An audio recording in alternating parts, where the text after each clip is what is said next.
All right. So this is like the second time I've tried to make this video. I had some technical issues yesterday, and oh good, I didn't let it be in my car. There's just something I want to talk to you guys about, and I want to see if you guys agree, and I want to hear your thoughts on it. Also, we're finally back in Arizona.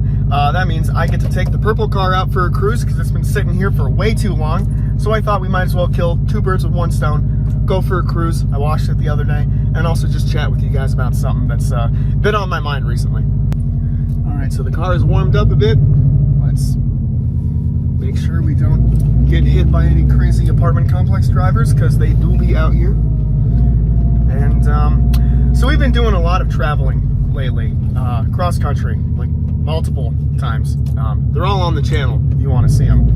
And all of our cars have so many miles on them. My wife's Outback has 365,000. My Forester has 235, and then this lovely purple car has 265. Hold on. It sounds good. I miss this car. Anyways, so they all have a lot of miles, which means they're going to be going through wear and tear parts a lot.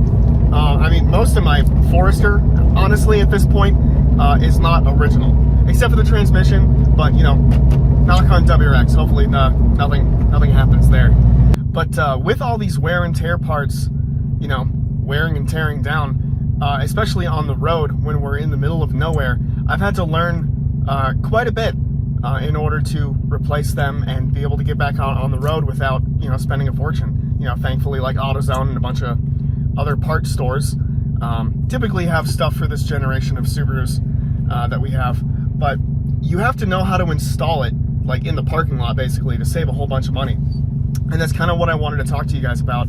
I think it's really beneficial to be able to learn how to work on your own car in order to save money.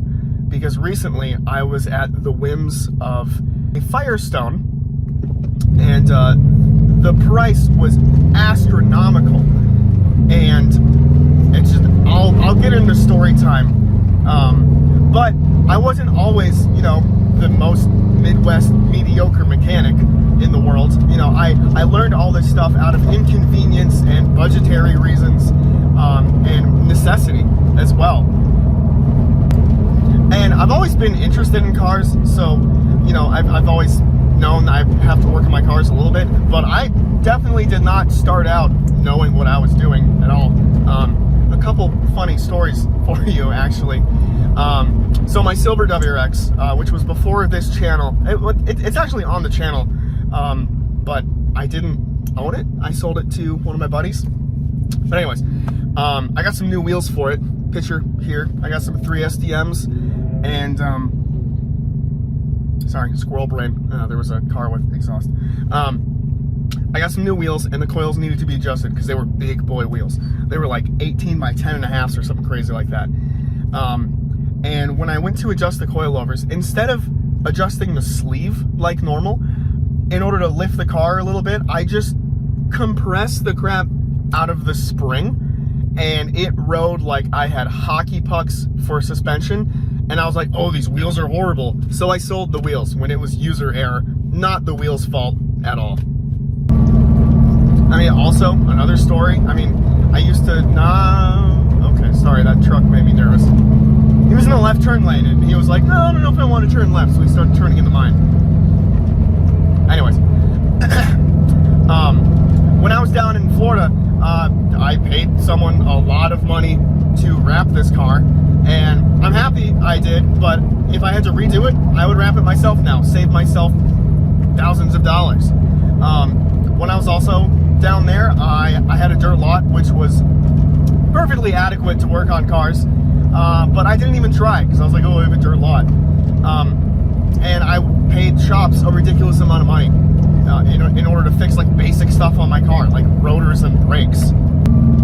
Also, I once took a corner so hard in that silver WRX, I popped out a spark plug because I forgot to tighten my spark plugs down. I don't know how they were still firing, but I swoop, and it popped out. So it's just like I've made, there's a whole list of other blunders in my mechanic past, like blasty dipping a lot of random parts. It was never a good idea. But anyways, the point is, we all start somewhere, and you know, we have to learn. But the point I'm trying to make is that I did not start out as this, you know, semi-capable mechanic that can fix things on the side of the road. And the whole thing that started this train of thought about why you should be able to work on your car, at least do the basics, was recently we were driving from Wisconsin to Arizona for the upteenth time in a row in my life. I swear, it's like all I do. And I was in the Forester, which is the silver hunk of junk, not to be confused with the purple hunk of junk. Just kidding, I love them both. And surprise, surprise, I blew a wheel bearing, which I'm on my 5th wheel bearing in that car. And that's something that I can't do myself. I need a press. They're press-in bearings, so it's not really something I have access to. And I didn't have the part either, because it was relatively recent when they got replaced, but whatever. So I was at the mercy of a Firestone. And this is not just a rag on Firestone, it's just an example of like these mechanic shops. And they wanted to charge me $1,100 to fix my car for one wheel bearing. And wheel bearings are not super expensive, at least for Subarus. I don't know what they are for a lot of other cars, but they're cheap parts. But I was like, $1,100? Like, what? Can you break down the price for me? And he was like, yeah, sure. Like, parts, blah, blah, blah. Labor, $500 for like 3 hours of work. And also, like, I had to tell them 3 times which wheel bearing to actually replace. So they brought me back into the shop while I was waiting, and they started pointing at all the bolts, and you know, it's cars from the Midwest and I'm in South Texas. So they're like, oh, we can't touch it, it's all rusty. And they were pointing to the wrong wheel.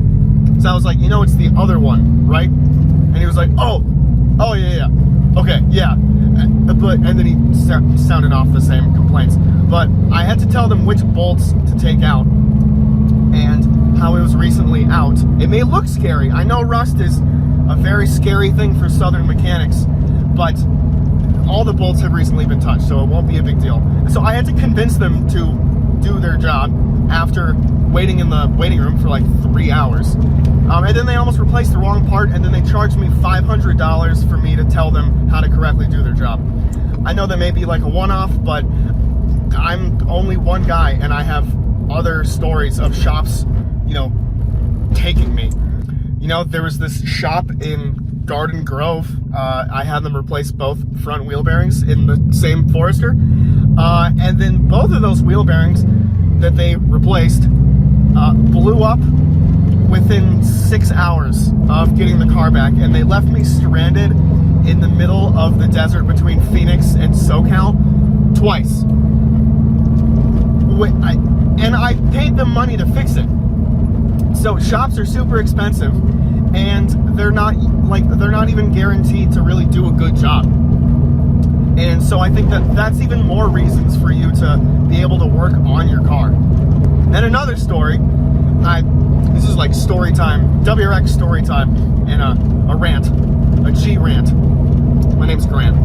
If you're new to the channel, my name's Grant. Welcome, nice to have you here. If you're not new to the channel and you're a returning viewer, hi, good to see you again. I hope that thing you had last week went well. But I was at Firestone again. Not a rant, I've just been there like 4 times in the past month, just for like alignments and stuff, and then this whole weird wheel bearing thing. But I was there for an alignment, and I was in the waiting room, and I heard this guy, is that a 6x6? That's huge! I don't know, some black military vehicle just lifted to high heavens with 6 wheels.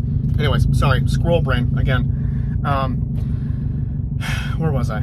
Oh yeah, Firestone. So I was in the waiting room getting an alignment done on my Forester, which is something I'm gonna try to teach myself because I don't want to pay other people to do that for me. I heard the guy behind the counter quote someone for brake pads and calipers for a total of $1,200. And he had a bunch of other stuff that needed to be fixed, apparently, or the customer did. And yeah, $1,200 for brake pads and rotors. I know parts are expensive, but I mean, that's so much money. Just people are out here just getting took. I mean, that shop in Garden Grove took me. Firestone with this wheel bearing in El Paso, Texas, took me. It's just, there's so many reasons to be able to learn to work on your own cars, just to save yourself the time, the money, the headache, the stress, the inconvenience. Just, it's expensive out here. All right, let's turn around here. I currently do not know where I am, and I don't know what the roads are like. Oh, that's a Yui. Sick. And I don't want to lose a front lip like I did on my Forester driving back. It literally just started dragging, and I was like, what is that noise? And then like 10 seconds later, I was waiting for a safe place to pull over on the highway. I just hear whoop, and I look to my rear view mirror, and I just see my front lip just 20 feet in the air flying into the ditch. And I was like, all right, well, that's the fate of that front lip. So my Forester currently does not have a front lip, and I'd like to keep this one on the WRX because I like it, and I don't want to tear anything off. Also, yesterday when I was trying to do this video, I had so many technical errors. My phone kept overheating because it's Phoenix and it's sunny outside. So my phone was basically being cooked alive. It's already overheated once today, but I think we're managing it a bit better. But the whole premise for the video yesterday was to go get, do some errands and go get some raw milk for my wife because it tastes good and it's legal here. And so when I told my wife that I was going to go out and redo this video today, she was like, oh, you should just like pretend to do the same thing you did yesterday. And I was like, okay, cool, sounds good. But instead, I'm gonna surprise her and get her some flowers. So pro tip, always surprise your wife or your girlfriend or whoever you like. So let's go take care of that before I finish my little G rant, my little Sushi Boys rant. The topic I wanted to talk to you guys about. All right, we have secured the goods. Trader Joe's was insanely busy, but we've secured the goods. We are all set. Time to finish the conversation. All right, a little skirt. It's not fast, but it makes me happy, and it sounds good. Imagine if I actually had something fast. I'd be unstoppable. It'd be a permanent smile on my face. Just be great. One day. But anyways, you should just learn how to do like the basics on your car. You know, like calipers, brake pads, rotors while you're there. Learn how to change your own oil. Put on your spare tire. You know, that'll save you a lot of time and money in the long run for sure. I read an article the other day about Advanced Auto Parts is actually closing like 700 of their stores. And one of the things that they referenced was a lack of people willing to work on their own car. You know, that has resulted in profit loss for them because, you know, I go to AutoZone first.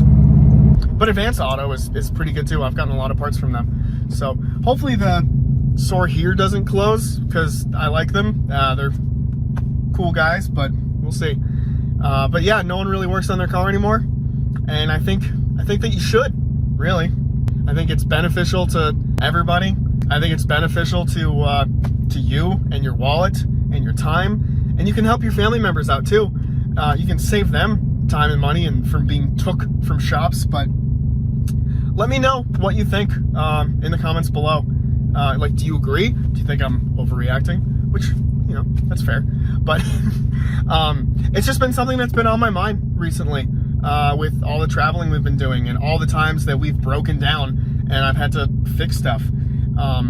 you know, and I didn't start out as a good mechanic, but now I can at least weld this WRX back together, which video in description. That was a fun time.